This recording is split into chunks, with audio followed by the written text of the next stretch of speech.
എല്ലാ വിദ്യാർത്ഥികൾക്കും പുതിയൊരു വീഡിയോയിലേക്ക് സ്വാഗതം. ഈ വർഷത്തെ +2 ഹയർ സെക്കൻഡറി റിസൾട്ടുകൾ പ്രഖ്യാപിച്ചു കഴിഞ്ഞു.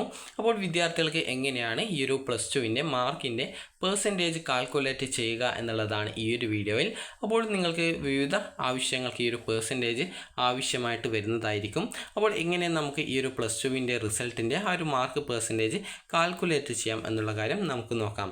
നിങ്ങൾക്ക് വളരെയധികം സിമ്പിളായിട്ട് തന്നെ ഈ ഒരു മാർക്കിൻ്റെ പെർസെൻറ്റേജ് കാൽക്കുലേറ്റ് ചെയ്തിട്ട് എടുക്കാനായിട്ട് സാധിക്കുന്നതാണ്. ആദ്യം തന്നെ നിങ്ങൾ ചെയ്യേണ്ടത് നിങ്ങളുടെ റിസൾട്ടിൽ ഗ്രാൻഡ് ടോട്ടൽ എന്നുള്ള ഭാഗത്ത് നിങ്ങൾക്ക് ആകെ ലഭിച്ച ഓരോ വിഷയങ്ങളുടെയും CE, TE അതുപോലെ പ്രാക്ടിക്കൽ എന്നിവയുടെ ടോട്ടൽ മാർക്ക് നൽകിയിട്ടുണ്ടാകും. അതായത് +1, +2 പ്രാക്ടിക്കൽ അതുപോലെ തന്നെ ഈ ഒരു ടെർമിനൽ എക്സാമിനേഷൻ്റെ അതായത് ടെർമിനൽ ഇവാലുവേഷൻ്റെ അതായത് TE മാർക്കിൻ്റെ ആ ഒരു ഡീറ്റെയിൽസും എല്ലാം കൂട്ടിയിട്ടുള്ള ടോട്ടൽ മാർക്ക് നൽകിയിട്ടുണ്ടാകും. അപ്പോൾ അതായത് 200 മാർക്കിൽ എത്ര ലഭിച്ചു എന്നുള്ള ആ ഒരു ഡീറ്റെയിൽസ് നൽകിയിട്ടുണ്ടാകും.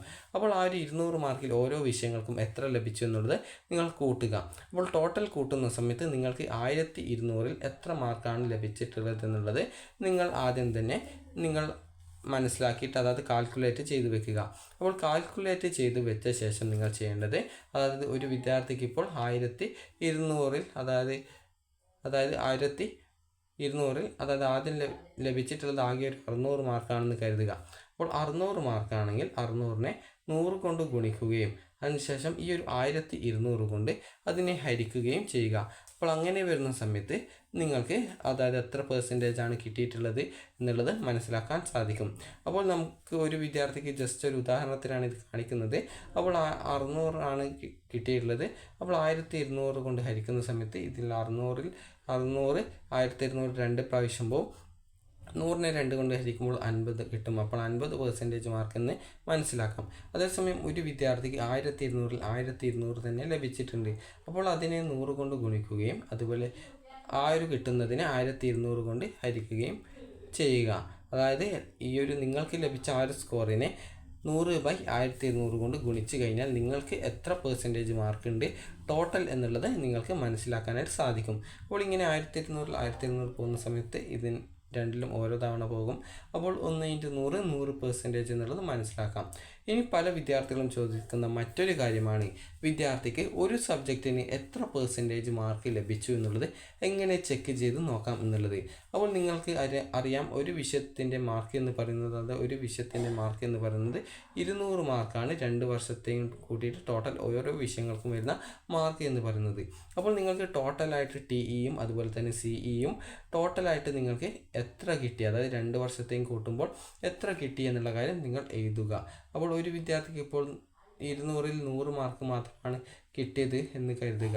അപ്പോൾ 100 മാർക്ക് മാത്രമേ കിട്ടിയിട്ടുള്ളൂ എങ്കിൽ ഇത് എത്ര പെർസെൻറ്റേജ് ആണ് എന്നുള്ളത് നോക്കുന്നതിനായിട്ട് നിങ്ങൾ ചെയ്യേണ്ടത് ഈ ഒരു 100 × 100 അതായത് ഈ ഒരു 100 എന്ന് പറഞ്ഞാൽ 100ലേക്ക് കൺവേർട്ട് ചെയ്യാൻ വേണ്ടിയിട്ടാണ്. അപ്പോൾ 100-ൽ എത്ര കിട്ടിയെന്നത് നമുക്ക് നോക്കാം. 100 ആ ഒരു സബ്ജക്റ്റിൻ്റെ ടോട്ടലായിട്ട് 2 വർഷത്തെയുമുള്ള ടോട്ടലായിട്ടുള്ള മാർക്ക്.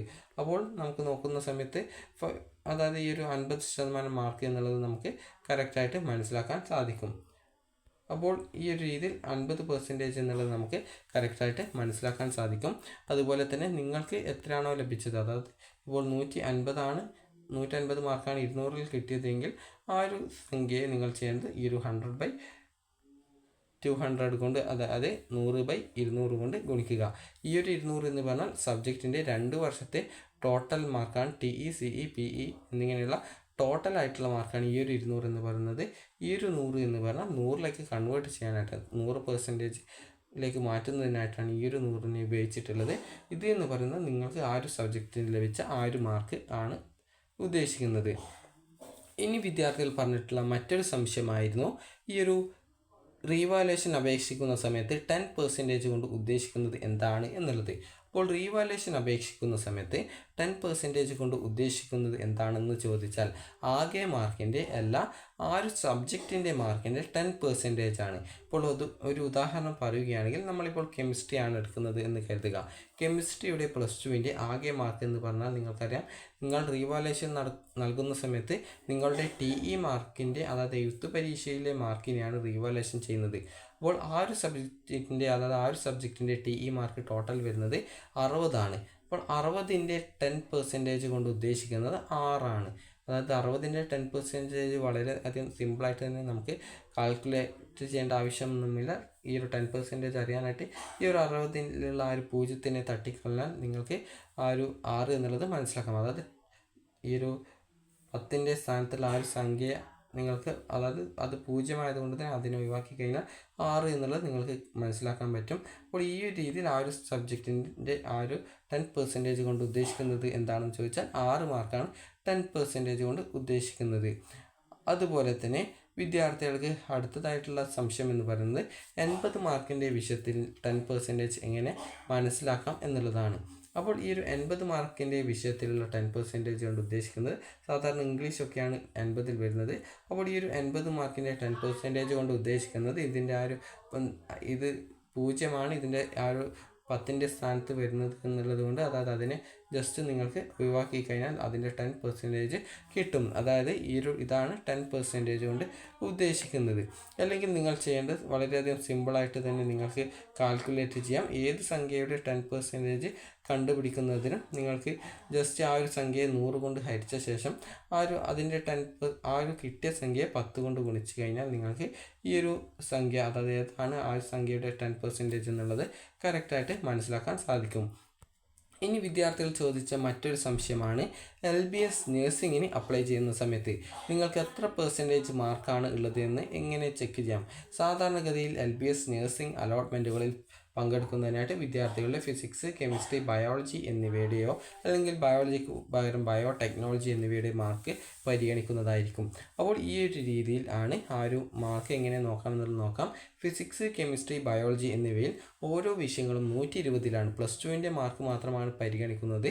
അപ്പോൾ അതുകൊണ്ട് തന്നെ ഈ ഒരു +2ൻ്റെ ഫിസിക്സിൻ്റെ മാർക്ക് എന്ന് പറയുന്നത് നിങ്ങൾക്ക് അറിയാം, ഈ ഒരു TE മാർക്കാണെങ്കിൽ 60ലാണ് വരുന്നത്.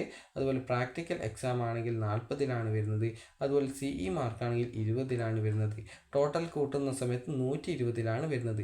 ഓരോ സബ്ജക്റ്റും ഈ ഒരു രീതിയിൽ 120ൽ തന്നെയാണ് വരുന്നത്. അപ്പോൾ ഈ ഒരു 120ൽ വരുന്നത് കൊണ്ട് തന്നെ 3 സബ്ജക്റ്റും 120ൽ വരുന്നത് കൊണ്ട് തന്നെ 120 + 120 + 120 അല്ലെങ്കിൽ 120 × 3 ചെയ്ത് കഴിഞ്ഞാൽ നിങ്ങൾക്ക് 360 കിട്ടും. അപ്പോൾ ഇതാണ് 360 എന്ന് മനസ്സിലാക്കാം. ഇനി നിങ്ങൾക്ക് ഇൻഡെക്സ് പോയിൻ്റാണ് കാൽക്കുലേഷൻ ചെയ്യേണ്ടത്. അതായത് നഴ്സിങ്ങിന് ഇൻഡെക്സ് മാർക്കാണ് പരിഗണിക്കുക. അപ്പോൾ ഇൻഡെക്സ് മാർക്ക് വളരെയധികം സിമ്പിളായിട്ട് കാൽക്കുലേറ്റ് ചെയ്ത് മനസ്സിലാക്കാം. ഇൻഡെക്സ് മാർക്ക് എന്ന് പറയുന്നത് ഈ ഒരു 360നെ 300ലേക്ക് കൺവേർട്ട് ചെയ്യുന്നതിന് വേണ്ടിയിട്ടാണ്. അപ്പോൾ 1.2 കൊണ്ട് ഹരിച്ചു കഴിഞ്ഞാൽ നിങ്ങൾക്ക് 300ലേക്ക് കൺവേർട്ട് ചെയ്യാൻ പറ്റും. അതായത് നിങ്ങൾക്ക് എത്ര മാർക്കാണോ ഈ ഒരു ഫിസിക്സ്, കെമിസ്ട്രി, ബയോളജി എന്നിവയിൽ +2വിൽ, അതായത് +1 അല്ല +2വിൽ മാത്രം 120ൽ ലഭിച്ചിട്ടുള്ളത്, ആ ഒരു മാർക്കിനെ 1.2 കൊണ്ട് ഹരിച്ചു കഴിഞ്ഞാൽ നിങ്ങൾക്ക് എത്ര മാർക്ക് 300ലേക്ക് കൺവേർട്ട് ചെയ്യുന്ന സമയത്ത് ലഭിച്ചു എന്നുള്ളത് മനസ്സിലാക്കാൻ സാധിക്കും. അതുപോലെ തന്നെ വിദ്യാർത്ഥികൾക്ക് ഈ ഒരു ഫിസിക്സ്, കെമിസ്ട്രി, ബയോളജി എന്നിവയിൽ നിങ്ങൾക്ക് 50% മാർക്കാണ് ഈ ഒരു നഴ്സിംഗ് അപേക്ഷയ്ക്കുള്ള എലിജിബിലിറ്റി ആയിട്ട് പറയുന്നത്. റിസർവേഷൻ കാറ്റഗറിക്ക് അതിനനുസരിച്ചുള്ള ഇളവുകളും ഉണ്ടാവുന്നതാണ്. അതുപോലെ തന്നെ വിദ്യാർത്ഥികൾ ചോദിച്ച മറ്റൊരു കാര്യമാണ് എഞ്ചിനീയറിങ്ങിൻ്റെ കാര്യം. എഞ്ചിനീയറിങ്ങിൻ്റേതാണെങ്കിൽ ഫിസിക്സ്, കെമിസ്ട്രി, ബയോളജിക്ക് പകരം ബയോളജിക്ക് പകരം ഈ ഒരു മാത്സ് ആണുള്ളത്. അപ്പോൾ ഇത്തവണ അതായത് ഈ പുതിയ സിലബസ് പ്രകാരം മാത്സ് 60ലാണ് വരുന്നത്. അതായത് ടോട്ടൽ ഈ ഒരു 3 സബ്ജക്റ്റുകളും വരുന്നത് ഈ ഒരു 120ലാണ് +2ൻ്റേത് വരുന്നത്. അപ്പോൾ 120ൽ വരുന്നത് കൊണ്ട് തന്നെ ഈ ഒരു സബ്ജക്റ്റ്, അത് 120 + 120 + 120, അപ്പോൾ ടോട്ടൽ 360ലാണ് വരുന്നത്.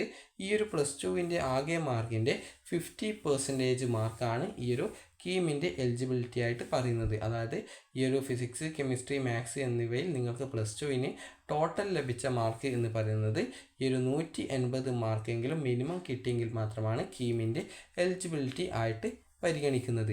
അപ്പോൾ നിങ്ങൾക്ക് 180 മാർക്ക് നിങ്ങൾ ജസ്റ്റ് +2വിൽ മാത്രം, അത് +1 കൂട്ടാതെ +2വിൻ്റെ TE, PE, CE എന്നിവ ടോട്ടൽ കൂട്ടിയിട്ട് നിങ്ങൾക്ക് 180 മാർക്ക് +2വിൽ ഫിസിക്സ്, കെമിസ്ട്രി, മാത്സ് എന്നിവയിൽ ലഭിച്ചിട്ടുണ്ടോ എന്നുള്ള കാര്യം നിങ്ങൾക്ക് ചെക്ക് ചെയ്ത് നോക്കിക്കഴിഞ്ഞാൽ നിങ്ങൾക്ക് 180 കിട്ടിയിട്ടുണ്ടാകും. സാധാരണ അധികം വിദ്യാർത്ഥികൾക്കും ഈ ഒരു 180 പെട്ടെന്ന് തന്നെ, അതായത് ജസ്റ്റ് ഒരു പാസ്സായിട്ടുള്ള ഒരു വിദ്യാർത്ഥിക്ക് കൂടി ഈ ഒരു 180 മാർക്കൊക്കെ ഈസി ആയിട്ട് കിട്ടാനുള്ള സാധ്യത ഉണ്ട്. അപ്പോൾ അതുകൊണ്ട് തന്നെ നിങ്ങൾക്ക് ഈ ഒരു രീതിയിൽ ചെക്ക് ചെയ്ത് നോക്കാം.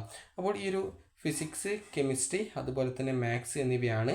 അപ്പോൾ നിങ്ങൾക്ക് എൻജിനീയറിങ്ങിലേക്ക് പ്രവേശനത്തിന് നിങ്ങൾക്ക് 45% ആണ് മിനിമം മാർക്ക് പറയുന്നത്. അതുപോലെ റിസർവേഷൻ കാറ്റഗറി ആണെങ്കിൽ 40%, അതുപോലെ 45%, ഈ ഒരു രീതിയിലൊക്കെ ആ ഒരു മാർക്കിൻ്റെ ആ ഒരു പെർസെൻറ്റേജ് ഇളവ് വരുന്നുണ്ട്. അതുപോലെ തന്നെ വിദ്യാർത്ഥികൾ ഈ ഒരു +2 കെമിസ്ട്രി പഠിച്ചിട്ടില്ല, കെമിസ്ട്രിക്ക് പകരമാണെങ്കിൽ നിങ്ങൾക്ക് കമ്പ്യൂട്ടർ സയൻസിൻ്റെ മാർക്ക് പരിഗണിക്കും. ഈ ഒരു കെമിസ്ട്രിയും ഈ ഒരു കമ്പ്യൂട്ടർ സയൻസും പഠിച്ചിട്ടില്ലെങ്കിൽ അങ്ങനെയുള്ള വിദ്യാർത്ഥികളുടെ ബയോടെക്നോളജിയുടെ മാർക്ക് പരിഗണിക്കും. അതുപോലെ തന്നെ കെമിസ്ട്രി ഒരു വിഷയമായിട്ട് പഠിച്ചിട്ടില്ല, അല്ലെങ്കിൽ കമ്പ്യൂട്ടർ സയൻസും പഠിച്ചിട്ടില്ല, അതുപോലെ തന്നെ ഈ ഒരു ബയോടെക്നോളജിയും പഠിച്ചിട്ടില്ല എന്നിങ്ങനെയുള്ള വിദ്യാർത്ഥികളുടെ ബയോളജിയുടെ മാർക്ക് പരിഗണിക്കും എൻജിനീയറിങ്ങിലേക്കായിട്ട്. അപ്പോൾ ഈ ഒരു രീതിയിലൊക്കെ പരിഗണിക്കുന്നതാണ്. എന്നാൽ വിദ്യാർത്ഥികൾ ടോട്ടൽ മിനിമം 45% മാർക്കെങ്കിലും എൻജിനീയറിംഗ് പ്രവേശനത്തിനായിട്ട് നേടേണ്ടത് നിർബന്ധമാണ്. അതായത് എൻജിനീയറിങ്ങിൻ്റെ +2 എലിജിബിലിറ്റി ആയിട്ട് പറയുന്നത് ഫിസിക്സ്, കെമിസ്ട്രി, അതുപോലെ മാത്സ് എന്നിവയിൽ, അതായത് കെമിസ്ട്രിക്ക് പകരം ബയോളജി ആയാലും ബയോടെക്നോളജി ആയാലും കമ്പ്യൂട്ടർ സയൻസിൻ്റെ മാർക്കായാലും ടോട്ടൽ കൂട്ടുന്ന സമയത്ത് നിങ്ങൾക്ക് ഈ ഒരു 45% മിനിമം മാർക്ക് ഉണ്ടായിരിക്കണം എന്നുള്ളതാണ് നിബന്ധനയായിട്ട് പറയുന്നത്. അതുപോലെ തന്നെ വിദ്യാർത്ഥികൾ നീറ്റ് പരീക്ഷ എഴുതിയിട്ടുണ്ടാവും. നീറ്റിൻ്റേതാണെങ്കിൽ ഫിസിക്സ്, കെമിസ്ട്രി, ബയോളജി എന്നിവയിൽ 50% ആണ് പറയുന്നത്. OBC അതുപോലെ SC ST വിഭാഗക്കാർക്ക് 40%, അതുപോലെ EWS കാറ്റഗറിയുള്ള വിഭാഗക്കാർക്ക് ഈ ഒരു 45% മാർക്കും +2 മാത്രം, അതായത് +2 ഫിസിക്സ്, കെമിസ്ട്രി, ബയോളജി എന്നിവയിൽ വേണം എന്നാണ് പറയുന്നത്. അപ്പോൾ നീറ്റിൻ്റെ റിസൾട്ട് വരുന്ന സമയത്ത് നിങ്ങൾക്ക് ഈ ഒരു ഫിസിക്സ്, കെമിസ്ട്രി, ബയോളജി എന്നിവയിൽ നിങ്ങൾക്ക് ഈ ഒരു 50% മാർക്ക് ഉണ്ടെങ്കിൽ നിങ്ങൾ ആ ഒരു നീറ്റ് റാങ്ക് ലിസ്റ്റിലേക്ക് പരിഗണിക്കുന്നതിലേക്കായിട്ട് നിങ്ങൾ എലിജിബിൾ ആയിരിക്കും. അതുപോലെ തന്നെ നീറ്റിൻ്റെ കട്ട് ഓഫ് മാർക്കിനുള്ളിൽ തന്നെ നിങ്ങളുടെ മാർക്ക് ഉണ്ടായിരിക്കണം. അപ്പോൾ റിസൾട്ട് വന്നു കഴിഞ്ഞാൽ നിങ്ങൾക്ക് നിങ്ങളുടെ റിസൾട്ട് ചെക്ക് ചെയ്യാനുള്ള സൗകര്യം ലഭ്യമാണ്. അപ്പോൾ അതിനുശേഷം വിദ്യാർത്ഥികളുടെ റാങ്ക് ലിസ്റ്റ് പ്രസിദ്ധീകരിക്കുന്ന സമയത്താണ് നിങ്ങൾ നീറ്റിന് അപ്ലൈ ചെയ്യാൻ എലിജിബിൾ ആയിരുന്നോ എന്നുള്ള കാര്യം ചെക്ക് ചെയ്ത ശേഷം എലിജിബിൾ ആണെങ്കിൽ ആ ഒരു നീറ്റിൻ്റെ റാങ്ക് ലിസ്റ്റ് പ്രസിദ്ധീകരിക്കുകയും പിന്നീട് നിങ്ങൾക്ക് അലോട്ട്മെൻറ്റ് പ്രോസസ്സുകളിൽ പങ്കെടുക്കുന്നതിനും സാധിക്കുന്നതാണ്. അപ്പോൾ വിദ്യാർത്ഥികൾക്ക് ഈ ഒരു വീഡിയോ ഉപകാരപ്രദമായിട്ടുണ്ടെങ്കിൽ ലൈക്ക് ചെയ്യുക, ഷെയർ ചെയ്യുക. വീഡിയോ സംബന്ധിച്ച് എന്തെങ്കിലും ഡൗട്ട് ഉണ്ടെങ്കിൽ താഴെ കമൻ്റായിട്ട് രേഖപ്പെടുത്തുക. All thank you for watching.